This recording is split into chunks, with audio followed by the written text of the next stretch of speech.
ಅಮೆರಿಕದ H-1B visa ಅರ್ಜಿ ಶುಲ್ಕ ನವೀಕರಣ ಮಾಡಲಾಗಿದ್ದು, ಅದರ ಶುಲ್ಕವನ್ನು $10,000 ಅಂದರೆ 90 ಲಕ್ಷ ರೂಪಾಯಿಗಳಷ್ಟು ಏರಿಕೆ ಮಾಡಿ ಅಧ್ಯಕ್ಷ ಡೊನಾಲ್ಡ್ ಟ್ರಂಪ್ ಘೋಷಣೆ ಮಾಡಿದ್ದಾರೆ.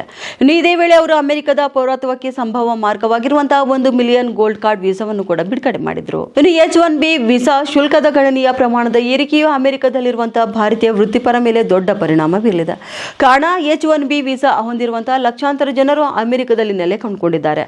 ಇನ್ನು ಅಮೆರಿಕದ ಪೌರತ್ವ ಮತ್ತು ವಲಸೆ ಸೇವೆಗಳ ದತ್ತಾಂಶದ ಪ್ರಕಾರ 2024ರಲ್ಲಿ 2,07,000 ಭಾರತೀಯರು ಈ H-1B ವೀಸಾ ಪಡೆದಿದ್ದಾರೆ. ಇನ್ನು ನವೀಕರಣಗೊಂಡಂತಹ H-1B ವೀಸಾದ ಪ್ರಸ್ತುತ ವೆಚ್ಚ ಹೀಗಿದೆ: ನೋಂದಣಿ ಶುಲ್ಕ $215, ಫೈಲಿಂಗ್ $460, ವಂಚನೆ ವಿರೋಧಿ $500 ಮತ್ತು ಹೆಚ್ಚುವರಿ ಉದ್ಯೋಗದಾತರ ಶುಲ್ಕ $4,000 ಆಗಿದ್ದು, ಇದು ಕಂಪನಿಯ ಗಾತ್ರ ಮತ್ತು ಕಾರ್ಯಪಡೆಯ ಸಂಯೋಜನೆ ಮೇಲೂ ಕೂಡ ಅವಲಂಬಿತವಾಗಿರಲಿದೆ.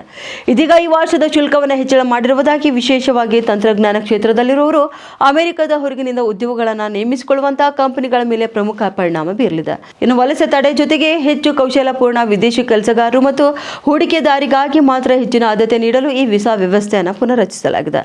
ಏನಿದು ಈ H-1B ವೀಸಾ ಅಂತ ನೋಡಬೇಕಾದ್ರೆ, ಅಮೆರಿಕದ ಕಂಪನಿಗಳಲ್ಲಿ ಕೌಶಲ್ಯಯುತ ವಿಜ್ಞಾನ, ತಂತ್ರಜ್ಞಾನ, ಇಂಜಿನಿಯರಿಂಗ್ ಮತ್ತು ಗಣಿತ ಕ್ಷೇತ್ರದಲ್ಲಿ ಪದವಿ ಅಥವಾ ಅದಕ್ಕಿಂತ ಹೆಚ್ಚಿನ ಪದವಿ ಪಡೆದವರಿಗೆ ಕೆಲಸದ ಅವಕಾಶವನ್ನು ಕಡಿಮೆ ವೇತನದಲ್ಲಿ ಪಾವತಿಗೆ ಈ ವೀಸಾ ಅವಕಾಶ ಮಾಡಿಕೊಳ್ಳಲಾಗುತ್ತದೆ. ಈ ವೀಸಾ ಕಾರ್ಮಿಕ ರಕ್ಷಣೆಗೆ ಕಡಿಮೆ ಅವಕಾಶ ಹೊಂದಿದ್ದು, 1991ರಲ್ಲಿ ಇದನ್ನು ಪರಿಚಯಿಸಲಾಯಿತು ಎಂದು ವಿಮರ್ಶಕರು ತಿಳಿಸಿದ್ದಾರೆ.